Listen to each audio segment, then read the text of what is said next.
Look at that. I'm out here trying to catch the last bit of the light to show you guys. And I peeked my head out and the colors were pretty powerful, so it seemed worth starting right now. Let's turn the rest of the way.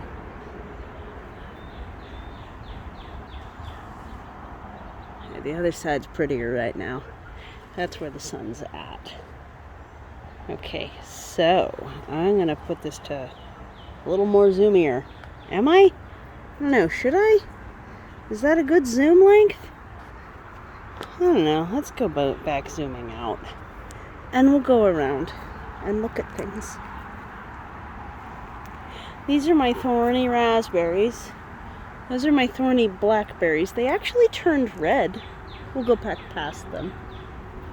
I really want to cut the ash.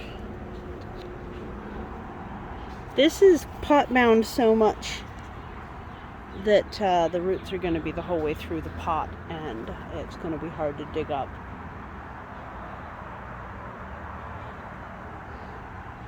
It's starting to be elderberry season. Well, not quite season, but at least time to see how the pollination rate was this year. I didn't have that good of a pollination this year at all. Down here, other than having a whole bunch of like spider web or something on me all of a sudden, have I planted out anything I said I would? No, pretty much not, but it's there. I've got to come through with trimmers and get all the seed heads off of the Siberian iris, because they do seed pretty easily. The echinacea that I haven't transplanted yet is starting to go to fruit. This was something I wanted to show, but it was dark by the end of the video. The trash can that was collapsing that I had first turned into a flow-through composter, if you recall that, and then eventually it started really collapsing. Well, I cut it in half and I turned its lid into a water catch, and I'm eventually going to transplant these blackberries, which the only reason I'm not right now is because these are getting really close. But I'm going to transplant these blackberries into that. Those are so thorny. I really thought I ordered thornless. Really thought I did. Ugh. The fig still isn't doing anything except figging out in there. That's all. Got just a heap of compost instead at this point.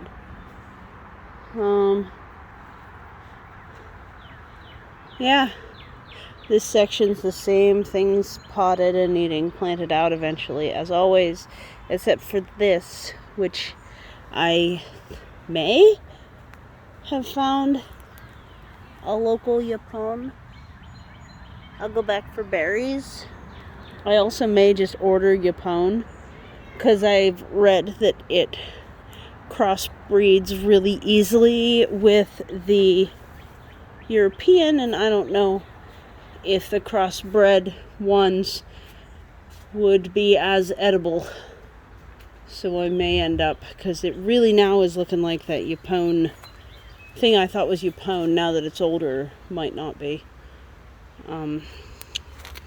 I'm also seeing a lot of these little jerks on my milkweed. Can you see it?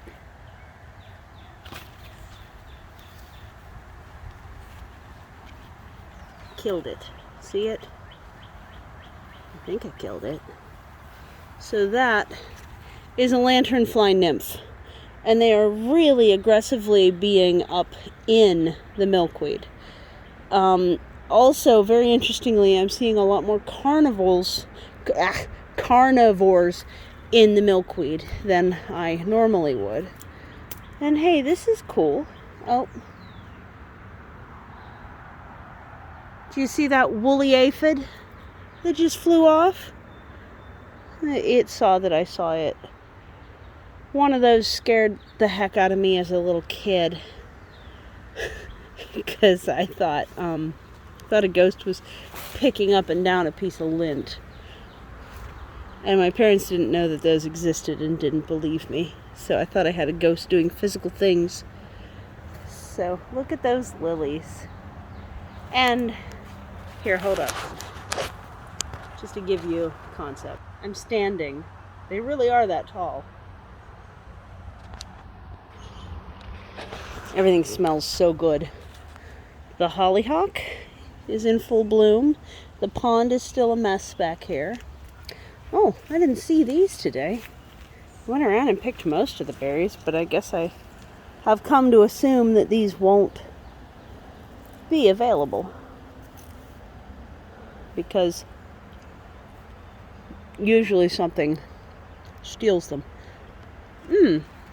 Another thing that I didn't expect. We've got this. This is one that's supposed to get super oversized leaves eventually. That is a hosta. Why? Because the early spring shoots are edible. Oh, there's another one. I'm going to eat that one too.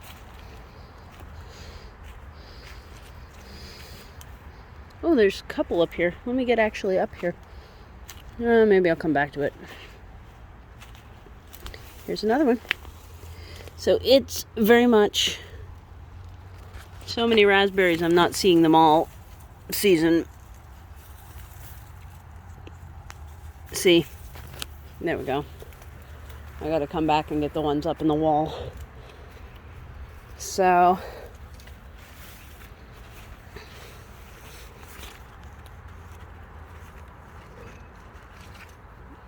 I'm trying really hard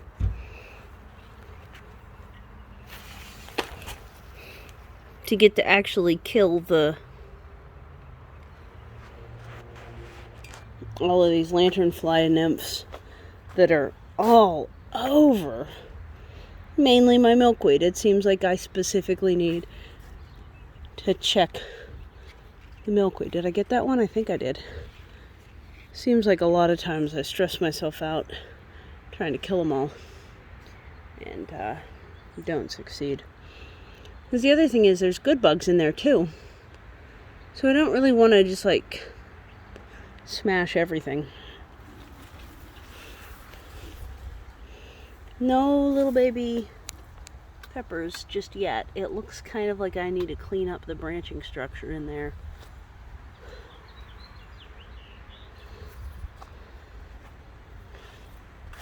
This one, the fruits on it are massive. I mean, just look at that. That's one fruit. They come, and it's underripe, but they're just coming out so big. It's been really, really good off of this particular. This is the strawberry shortcake. No, raspberry shortcake. The baby cakes variety that's been in the magazines lately. That's that one. I may end up getting that mini blackberry too, because they're really good varieties. Back here in the deep shade we do have a thornless blackberry.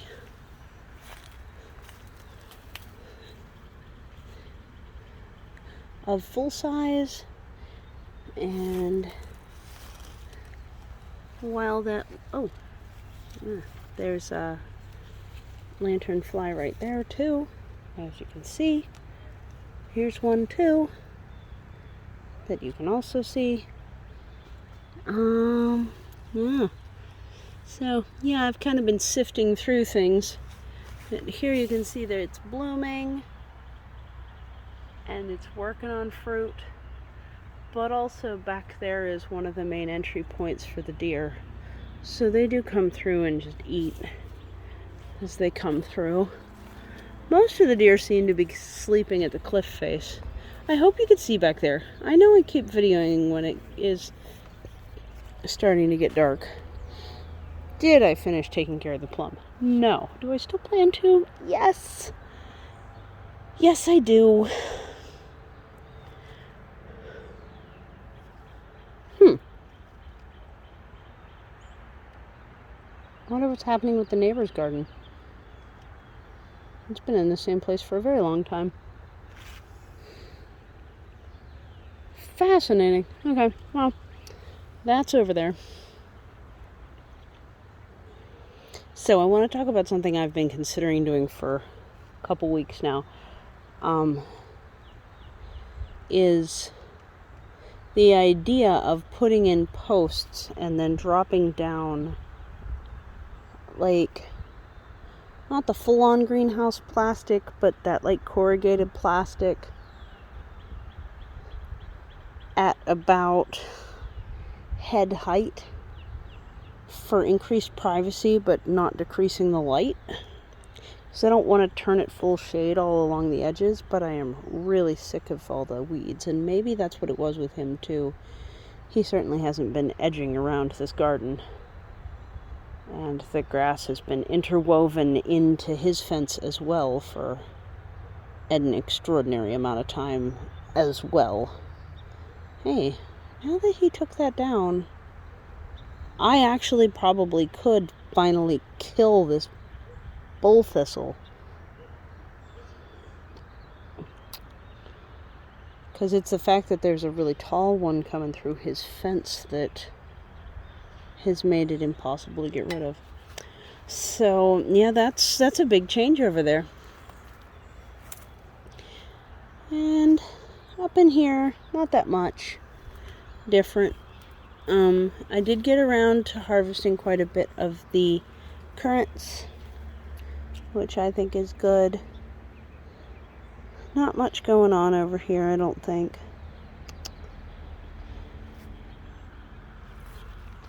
But I think I also need to cut the lovage. Holy cow. There are so many more predatory bugs up in the branches now that I'm completely overtaken by these aphids of the lanternfly, which I only had I feel like 20 or 30 sightings last year, and now it's hundreds. So we got Yostaberry. They taste pretty decent. Those are coming ripe. I came through and did a pretty big harvest of the Red Lake currant. It's doing pretty good. I wish I could get Yin's input on these little spots. Is this that same black knot? Is this a symptom of peach borer? I don't know. I finally have neem.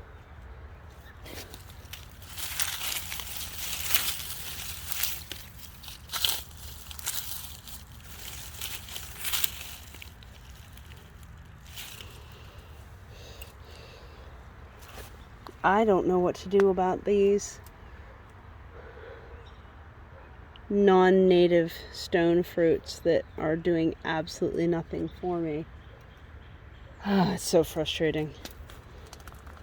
Oh, look, there's quite a bit over there still. But yeah, I could stand to, I feel like, do my wall in a way that's, I think, would be nicer for everyone. I don't know. If you were the neighbor on the other side, how would you feel about someone having that idea?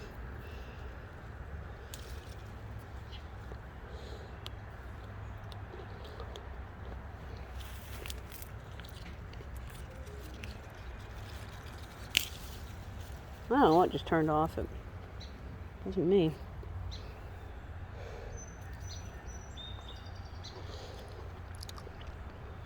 You know what? If you're going to get one, get clove currant. If you're in the eastern U.S., it's adapted to this area and frankly tastes better. Those are really just the same fruit. It's the exact same fruit as a clove currant. So that's what's going on here. I found out this one had ants, so that's why it's dry. Oh, and then I forgot to water it. Okay, well, that was just like a couple hours ago, so it'll be okay. And I do want to take this side shoot of the groundnut that's coming up here, and oh geez, oh, it's going through the hole. And I don't really want it doing that, so gonna relocate that. Did I ever fix that? Obviously not. This is clove currant. It's not quite ripe yet, but this one's in the deep shade, so it's gonna be behind. I've got one itty bitty little Kentucky coffee bean right there. It doesn't make coffee, it makes beans. So good. So this is a bit of a rambling tour. I'm really tired. Really, really tired. But I hope you're having a good day. Thanks so much for visiting the cliffside. Whoops. Oh, I hit my elbow. I hope I didn't shake you too bad. Let's say hi to the quail. I still gotta go in and get their eggs. Oh gosh, there's hops right there. Look. They make these little nests and then they just abandon them. A calico. They treat them more like a place to put their eggs somewhere that's out of the way. A calico.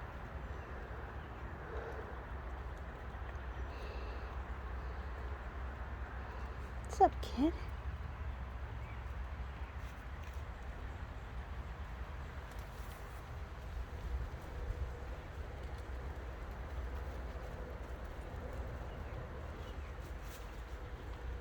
Skeksis, you be nice to Black Gak there. Oops, this is not very stable. That's Skeksis, this is Gak.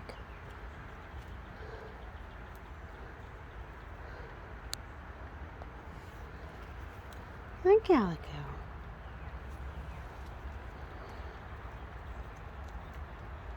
Yeah, looks like you guys got like 10 or so eggs for me, which is great. Thank you. That's the equivalent of 3 chicken eggs.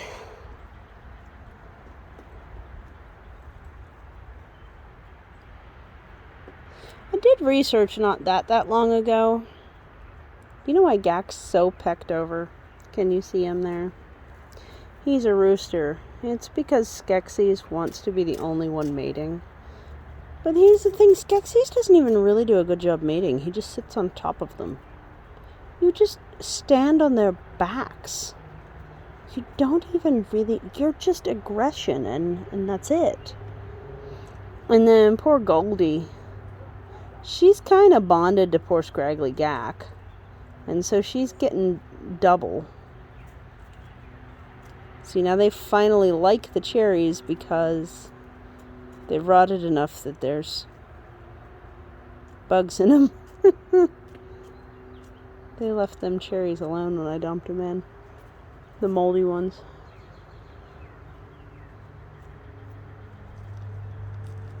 Ah, Gak. You're such a mess.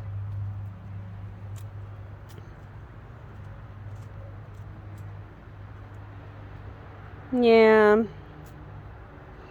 I think I need to start fattening Skeckers up and just give everybody a break. They're getting too old for you, friend. He is a rooster that was not chosen by me. Oh, okay. Actual success there. Maybe. I mean, if he had succeeded and then Gak is bonded and is trying to protect Goldie. Yeah. If he had succeeded, he wouldn't have had to go twice in a row. So, the roosters they're a mess. You can kind of see I don't get much view from my porch right now, and it's because I'm letting the milkweed go. And then if I go out here, I really do get quite the excellent view. So I hope you're having a really good day. Thanks so much for visiting the cliffside. Well, we should peek and see if any of the Arctic raspberries did anything in here.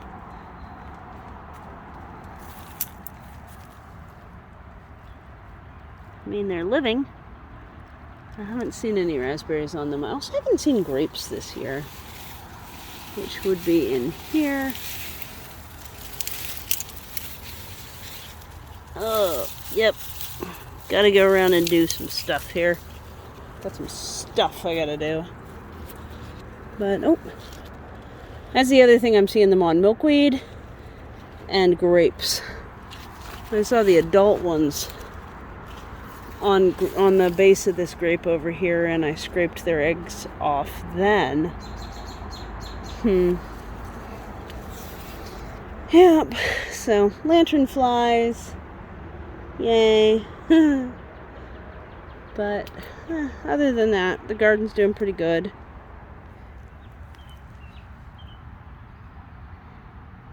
Maybe that'll be Yapone. Maybe I'll order a Yapone. Anyway, I hope you're having a really good day. Thanks for stopping by and visiting the cliffside. This has been Permaculture. Take care. Bye.